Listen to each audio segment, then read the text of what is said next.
Small steps, giant leaps. You have a monumental goal in mind. Writing a book, learning a new language, getting in shape.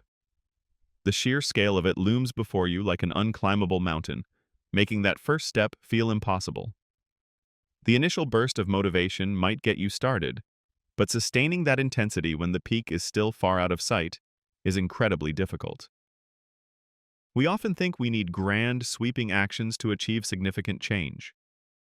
The often overlooked angle is the almost magical power of the compound effect. It's like a snowball rolling downhill. Small, consistent actions, seemingly insignificant on their own, accumulate over time to produce massive results. That single page written daily becomes a novel. Those 15 minutes of language practice each morning slowly build fluency. That one extra repetition in your workout adds up. The key is unwavering consistency. The initial progress might seem agonizingly slow, almost invisible. But beneath the surface, momentum is building.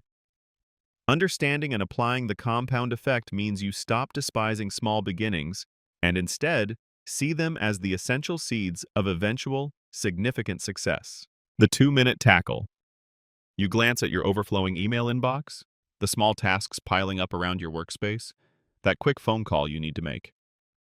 Each one is minor, easily done, yet they collectively create a sense of background hum, a persistent low-level stress that drains your mental energy.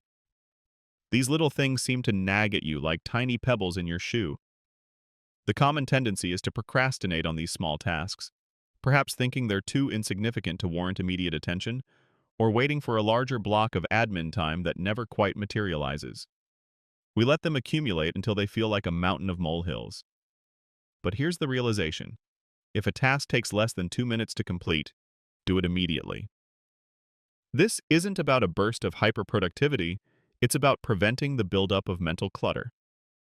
Washing that one dish, replying to that quick email, putting away that tool, these micro actions, performed instantly, prevent a backlog from ever forming. It creates momentum and a surprising sense of accomplishment and lightness. This simple rule acts like a preemptive strike against procrastination and overwhelm, keeping your mental workspace clear and focused. Teach to truly know. You've just read an article or learned a new concept, and it seems to make sense in your head. You nod along thinking, I get this. But when you try to recall the specifics later, or apply it practically, the clarity evaporates like morning mist, leaving you with a fuzzy outline instead of a solid grasp. The challenge is that passive consumption of information rarely leads to deep understanding or long-term retention. We often mistake familiarity for true comprehension. We think because we've covered the material, we've mastered it. The actual dynamic is that the process of explaining a concept to someone else, especially in simple terms, forces your brain to engage with it on a much deeper level. This is often called the Feynman technique. When you attempt to teach something, you immediately identify the gaps in your own understanding. You're compelled to break down complex ideas into simpler components, find analogies, and structure the information logically. This act of reconstruction solidifies the knowledge in your own mind. So, the next time you want to truly learn something, try explaining it to a friend, a colleague, or even an imaginary student. This active engagement turns shaky knowledge into solid wisdom. Frame your reality. You've just received some ambiguous news, or perhaps you're facing a setback. The immediate, unfiltered interpretation might cast a dark cloud over your day, making the situation feel like a definitive failure or an insurmountable obstacle. Your mind races, painting a gloomy picture, and it feels like you're merely reacting to an objective, unchangeable truth. The standard way of looking at this is to assume that events inherently possess a fixed meaning. We react to situations as if their emotional impact is predetermined and out of our control, like a script we're forced to follow. The pivotal insight, however, is that you are the narrator, not just the actor. How you frame a situation dramatically alters its perceived reality and your subsequent response. The same event, a job loss, for instance, can be framed as a devastating blow or as an unexpected opportunity for a new beginning. This isn't about delusion. It's about consciously choosing your perspective. By reframing challenges as learning opportunities or criticisms as data points, you shift from a passive recipient to an active shaper of your experience. This cheat code allows you to manage your emotional responses and navigate difficulties with far greater resilience and creativity. The power of no.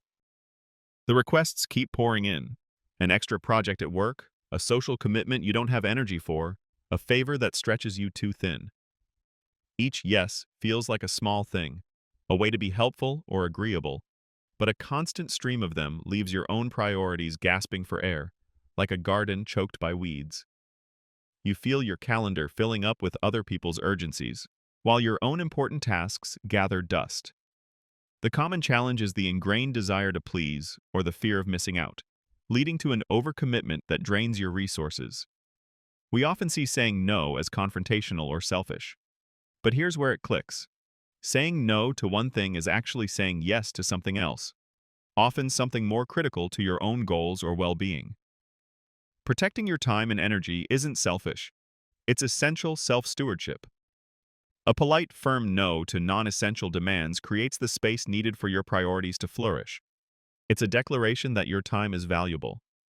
Mastering the art of saying no is like installing a high-efficiency filter for your life, ensuring only the truly important commitments get through. You're staring at your to-do list, a seemingly endless scroll of tasks, each one vying for your immediate attention.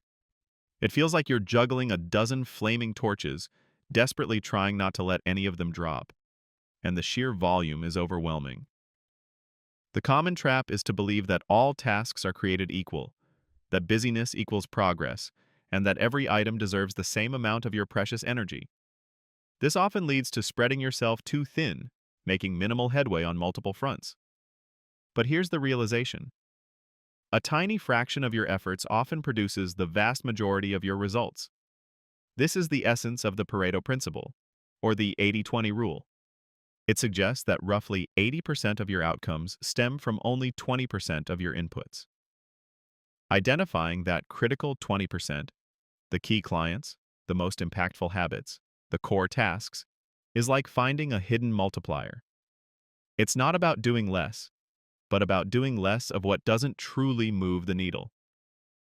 By channeling your energy into these vital few activities, you're not just working smarter, you're leveraging a fundamental imbalance in the universe to your advantage, leading to disproportionate gains and a feeling of genuine accomplishment.